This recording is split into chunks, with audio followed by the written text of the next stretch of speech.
Why the Boston Red Sox are complete geniuses for their upcoming pitching plan.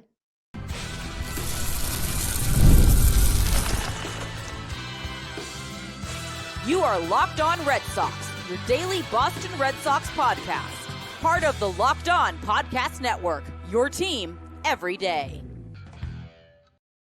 Hello and welcome to Locked On Red Sox, your daily Boston Red Sox podcast, part of the Locked On Podcast Network, your team every day. I'm your host, Gabby Maljanian, former ESPN social media associate and currently the host of the Boston Balling podcast as well. And I'm here to bring you the latest in all things Boston Red Sox, Monday through Friday, straight to your favorite podcast feed. And want to know the best part? It's all free. So make sure you continue to tune in because Locked On is here for you every single day. Today's episode is brought to you by FanDuel. Right now, new customers can bet just $5. And if your bet wins, you'll get $300 in bonus bets to use across the app. Download the app today. Happy Tuesday and welcome to Locked On Red Sox. The Red Sox were off yesterday, so no sadness going on the show today, no happiness either, just a little bit of a neutral state that we are in right now. But the Red Sox are getting closer and closer to the playoffs. Their magic number right now to clinch a playoff spot is 10. Lots to discuss on today's show, including how far can this team go? An update on pitcher Liam Hendriks, as well as the Red Sox upcoming rotation, because the mantra of this front office for a while has been looking ahead and focusing on the future. And they've made it clear so many times over the last few years that their focus was on rebuilding the farm system, getting this Boston Red Sox team to a point where they can go back to being a team that's in contention. And throughout the off seasons that we've seen the last few years and trade deadlines and everything else, they really weren't making a ton of big splashes for a few seasons because they wanted to make sure that their farm system was back intact. So they were putting a lot more focus into that than they were on the major league team. Now, beginning with this past offseason, they decided it's time for us to invest in the Major League Baseball team. We want this team to be a playoff team in 2025. So sure enough, Craig Breslow went and had a pretty aggressive offseason in terms of making a couple big splashes. Didn't necessarily do the same thing at the trade deadline. He felt like with the team chemistry that they had going on, he didn't really feel like it was necessary to break that. Definitely could have gotten another bat to help boost the lineup at the trade deadline. But overall, the Red Sox finally seem like they're in win now mode finally, where they feel like they've reached a window in which they have been able to get this team to a point where they can compete with other teams in Major League Baseball, which is why they've decided to take the approach that they have as of late. So everybody on this team needs to work together in order to accomplish this big goal that they have of making a deep playoff run in October. And one of the biggest things that's going to be so important to a Red Sox potential playoff run is its pitching rotation. And the Red Sox have thought ahead, just like they always have been over the last few seasons, about the starting rotation to line it up perfectly for October. So essentially, here's what's going down. So the Red Sox announced their starting rotation for the upcoming series that they have coming up at home against the Athletics. So obviously, the results against the Yankees over the weekend weren't great, but the days before and after the series set them up really nicely because though the Red Sox lost 2 of 3 to the Yankees, their win on Sunday night was huge for momentum with Garrett Crochet pitching. And it also helped that the Texas Rangers lost one of the teams that's behind them in the playoff standings. But most notably about all of this is the Red Sox being off yesterday after they were previously off last Thursday. It's really rare for a team to get 2 rest days in the span of a week, which honestly, they earned it after that 14 games in 14 days stretch that they had. So now they had an off day Thursday and an off day yesterday. So it actually allowed the Red Sox to make a pitching plan for the remainder of the regular season that should work really well in their favor. So they have set their rotation for the upcoming athletic series. And how this is going to work is that rookie Connelly Early will make his second big league start tonight after he mowed down the A's in his major league debut in Sacramento. He was lights out, pitched fantastic. So the Red Sox are going with him for tonight's game. But unlike last time through the rotation, fellow rookie Peyton Tolley will not start Wednesday night's game. So what's going to happen is the Red Sox will have Lucas Giolito pitch on Wednesday and Brayan Bello pitch on Thursday, both on 4 days rest. Effectively, the 2 off days allow them to shorten their rotation to 4 pitchers this week to set up Garrett Crochet to throw again on Friday. So essentially, they're trying to clean up the rotation a little bit, kind of weed out the guys who haven't been as sharp in the rotation and go with the 4 that they feel like right now they trust the most to throw in that rotation. And that would be Garrett Crochet, Brayan Bello, Lucas Giolito, and rookie Connelly Early. So those are the 4 players that the Red Sox essentially are going with moving forward, most likely for the rest of the season.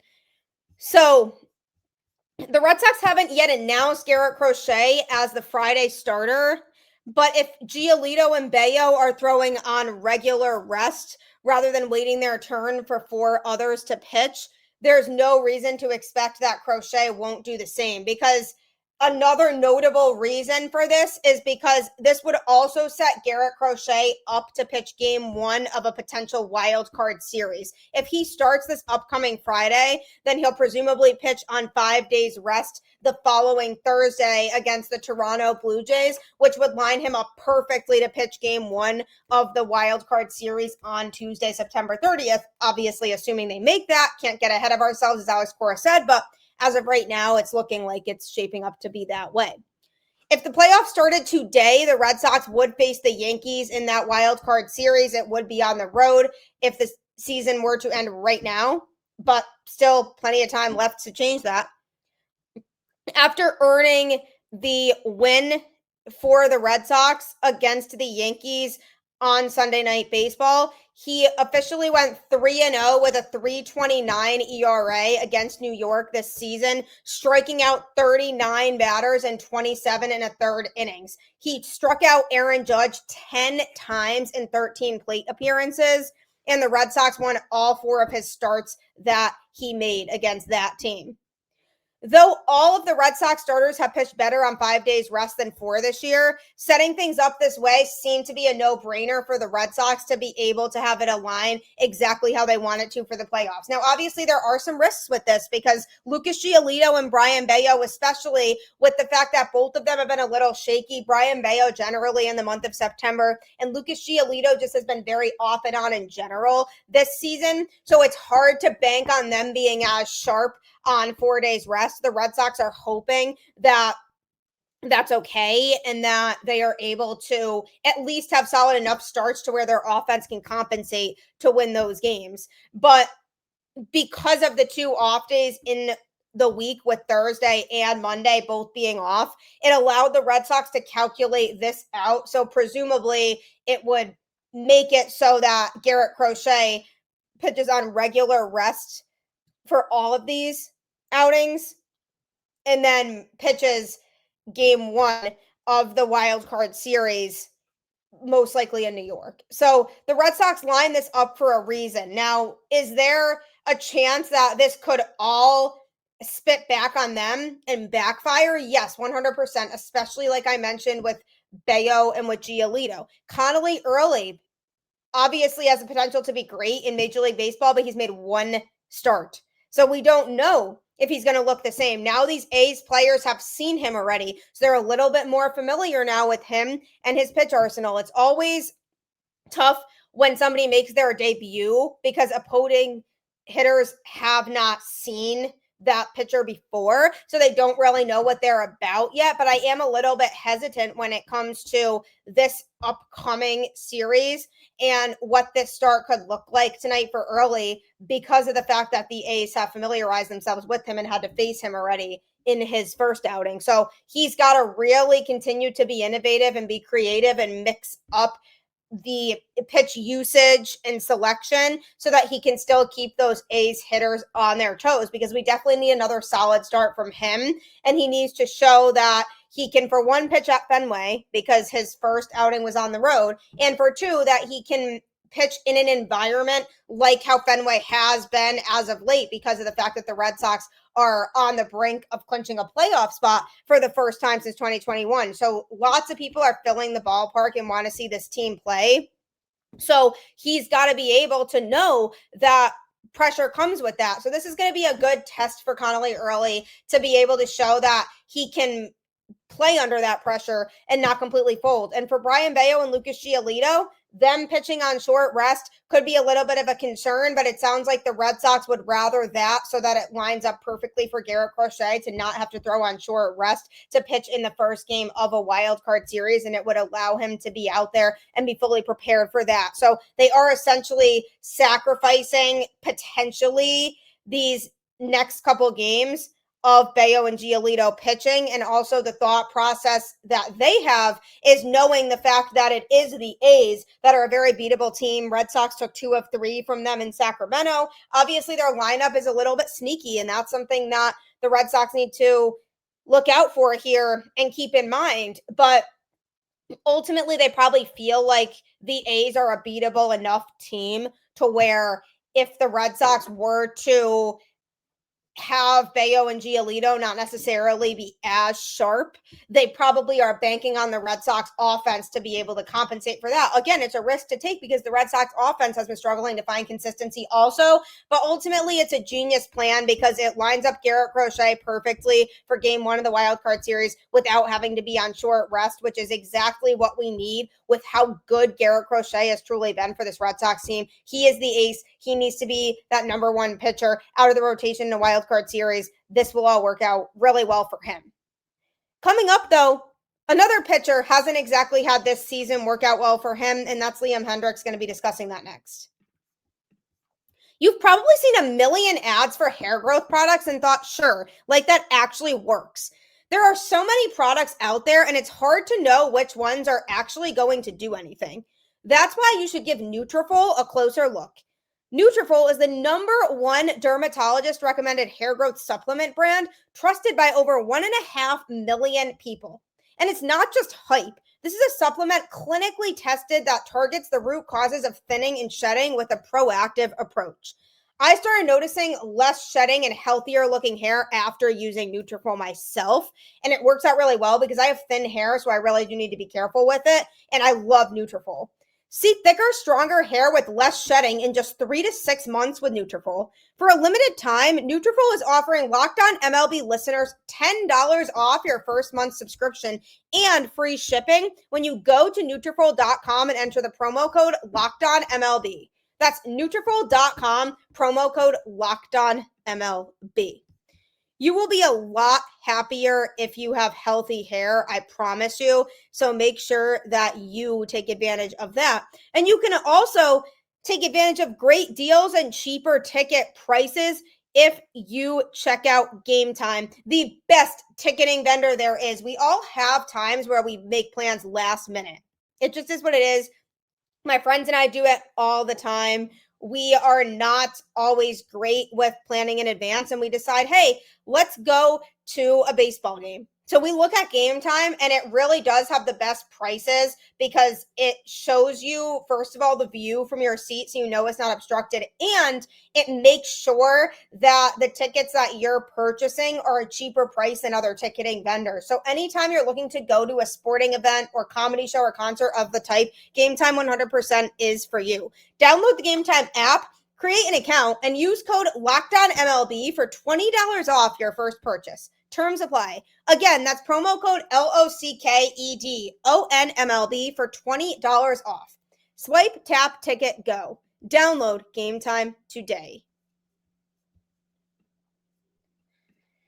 We are almost into playoff time for baseball. It is so exciting, and the Boston Red Sox are right in the mix, right in the thick of it. And it's been a while since we've actually been able to say that. The Red Sox have not been a team that has been fully in the playoff conversation really since 2021. And last year they were kind of in the mix heading towards the later part of the season, but they were kind of lingering and on the bubble, ended up finishing exactly at 500 and not making the playoffs. Now with a win on Sunday over the Yankees, that was their 82nd win of the season. So it secured a winning season for the Red Sox for the first time since 2021. So definitely progress being made there. And the Red Sox have been working hard to try to piece together the team that is going to be out there for October baseball.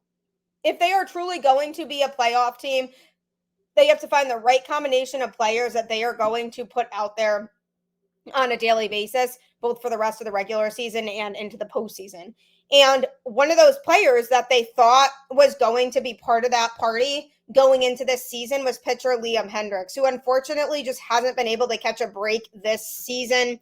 And the Red Sox have ultimately decided to make the hard decision to shut him down for the rest of the season.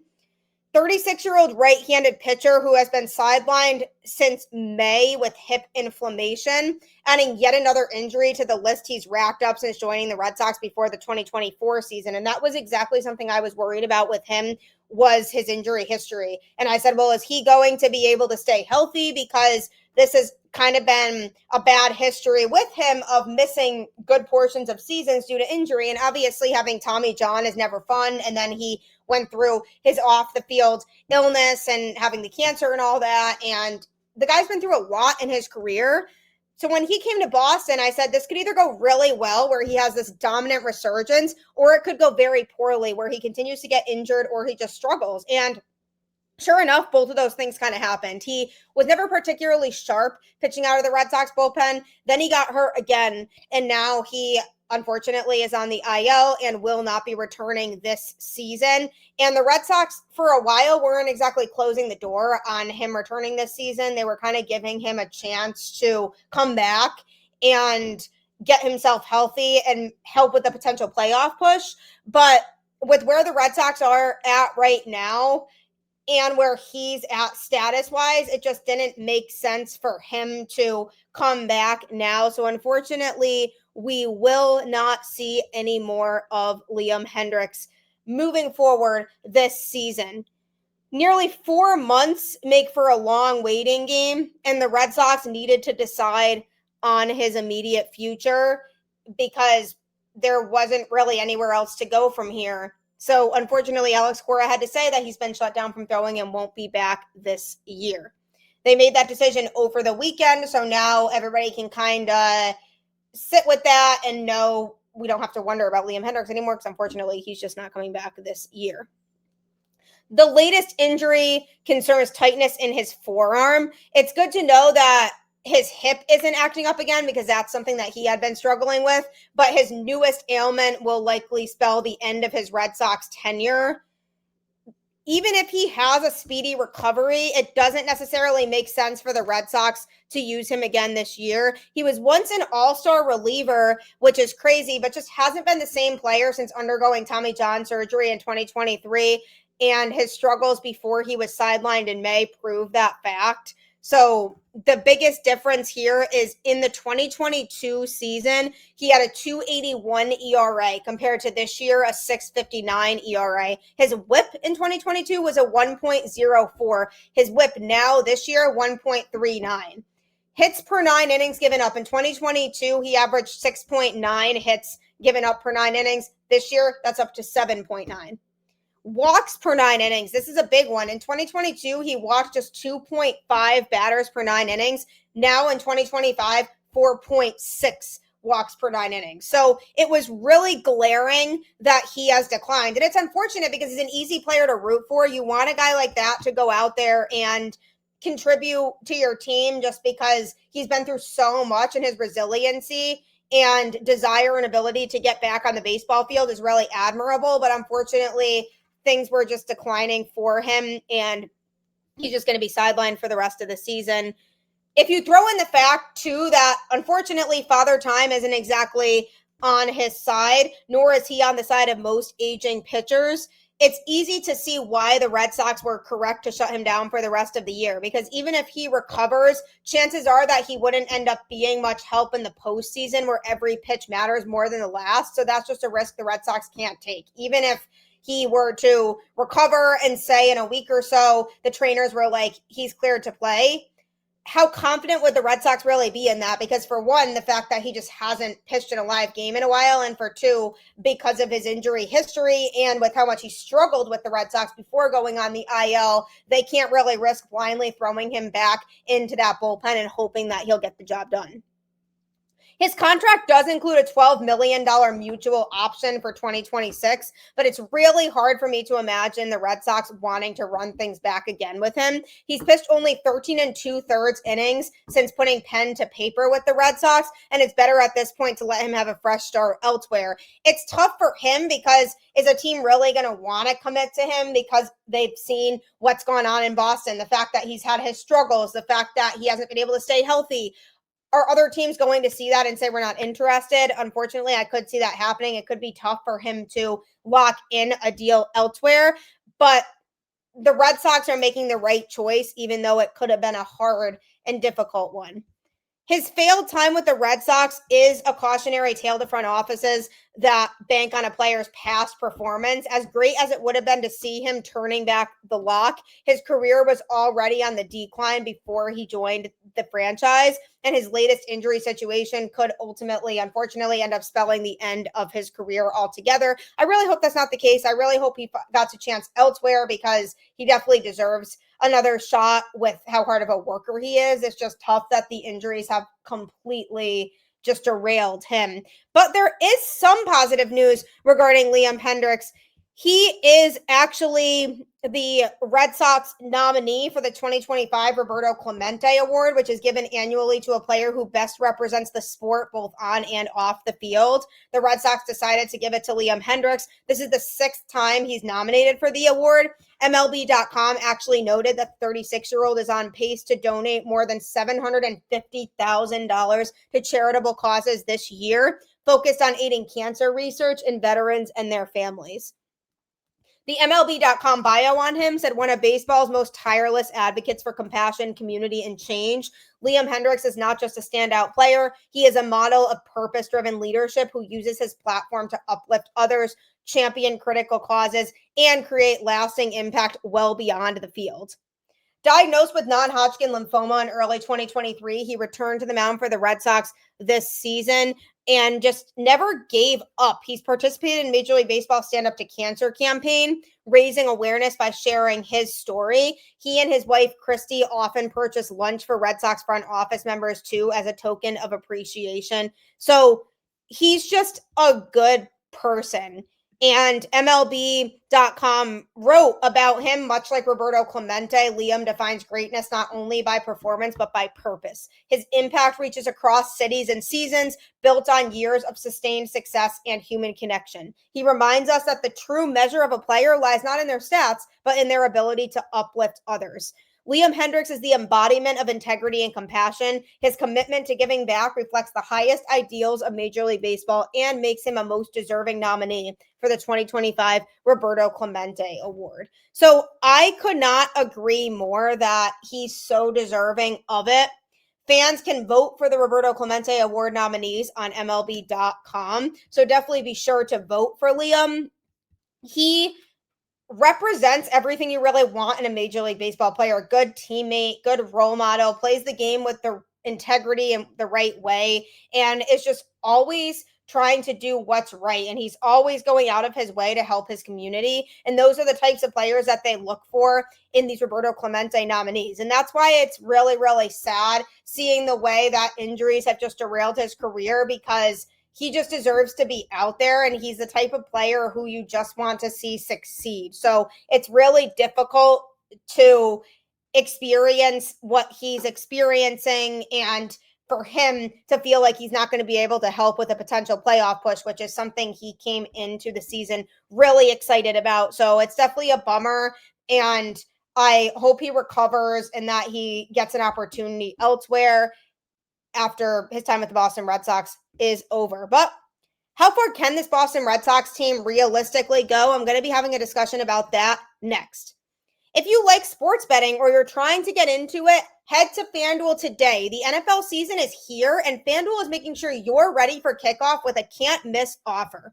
Right now, new customers can bet just $5. And if your bet wins, you'll get $300 in bonus bets to use across the app. I love using FanDuel because it fits however you like to bet. Player props, building a same game parlay, or even jumping in live as the action unfolds. So tons of options on it. So are you ready to play? Download the FanDuel app now by visiting FanDuel.com to get started. That's FanDuel.com to place your first $5 bet. FanDuel is a great way to make some extra money because, hey, who would be complaining about that? Nobody. So download the app today. For the first time since 2021, the Boston Red Sox are right in the thick of a playoff hunt. It feels good that they, on Sunday with their win, clinched their official first winning season since 2021, which definitely shows a lot of progress over the last few years and shows that what the Red Sox were doing over the last few years was not a complete waste of time and that there actually was a direction there. Because I know some of you out there were feeling like the Red Sox were wasting their time with a lot of things they were doing behind the scenes. But it shows that there was a direction, and the vision that they had for this team a few years ago is now starting to pay off. And it's really exciting. Lots of young talent in Boston right now who are going to hopefully contribute to this team for years to come. Guys like Roman Anthony, Marcelo Meyer, Christian Campbell, hopefully when he gets a chance to be called back up, Cedar Rafaela, Carlos Narvaez. You think about all the young players here. Garrett Crochet even is still on the younger side. Connelly Early and Peyton Tolley, throw them in there. Rookies who got exposure to the majors this year that are hopefully going to be a part of the Red Sox organization for a long time to be able to contribute. Kyle Harrison, you can throw into that category. So lots of promise with this Red Sox team, but they're not as focused on the future at this moment. They are focused on 2025, and they are focused on making the postseason. And if they land themselves a postseason spot, which hopefully they do very soon, how far realistically can this team go? If you look at where they are at right now, if this roster goes into the playoffs with what it is right now, I don't see them realistically going super far.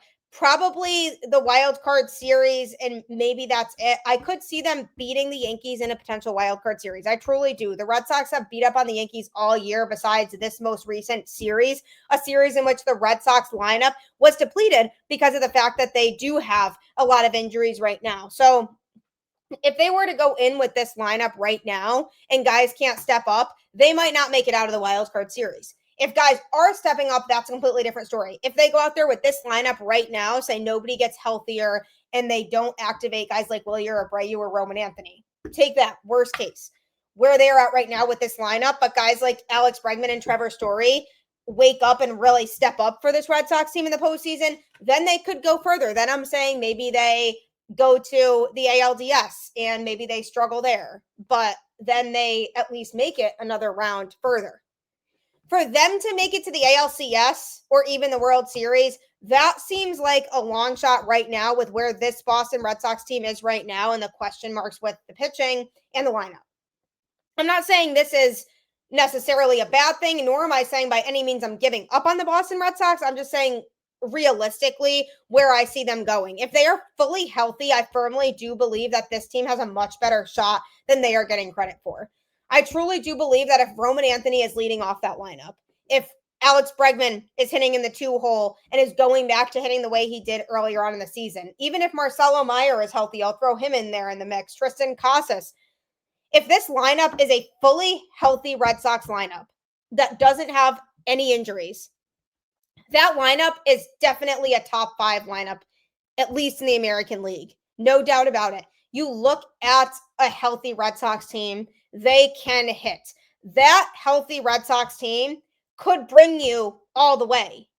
But the problem with that still is that there are some hesitancies with the pitching because the only person who is a no-doubter, yup, I trust him, is Garrett Crochet. He is the ace. He's going to get it done for the rotation. It's everybody else that you really wonder about. And even with Garrett Crochet, he doesn't have the postseason experience. So you really don't know how guys are going to look in the playoffs that have not been exposed to the playoffs before. That's where you get the leadership of a guy like Alex Bregman coming in. So there are tentatives, and because it's a young roster, it's hard to really bank on them going all the way in 2025 per se. But if they go far in October, say they make it to the ALDS and they get eliminated, Imagine the experience that is for a lot of the younger players on this team. And the biggest reason why I'm hesitant to say they can go all the way this year is because of that, because they're young and inexperienced and they don't really have that taste of postseason baseball. Once they get that taste of postseason baseball, then you can go and look at a lot of these young players and say, okay, these guys have a shot. This team has a shot to go all the way. So there are a lot of factors in this. Maybe they'll surprise me and they'll go all the way. If everything goes exactly the right way, by any means, they could do it. There's definitely no doubt about the fact that they have the talent.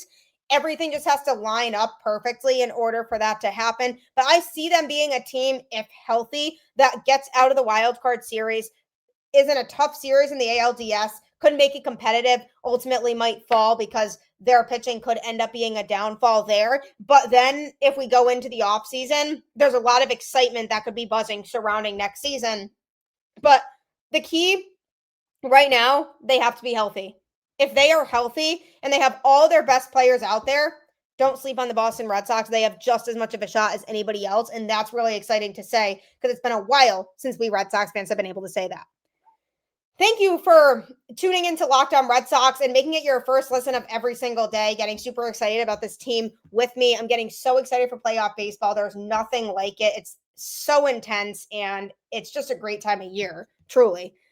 And you can also check out Locked On MLB Game Night to help you out with prepping you for the postseason with our local Locked On experts talking about every game, every single night, all the way up until a World Series champion is crowned. You can get local analysis on a national scale. So make sure you find MLB Game Night on Locked On MLB on YouTube or wherever you listen to podcasts. Make sure you check it out after this. Keep the faith. Go Red Sox always, and I'll catch you on the flip side.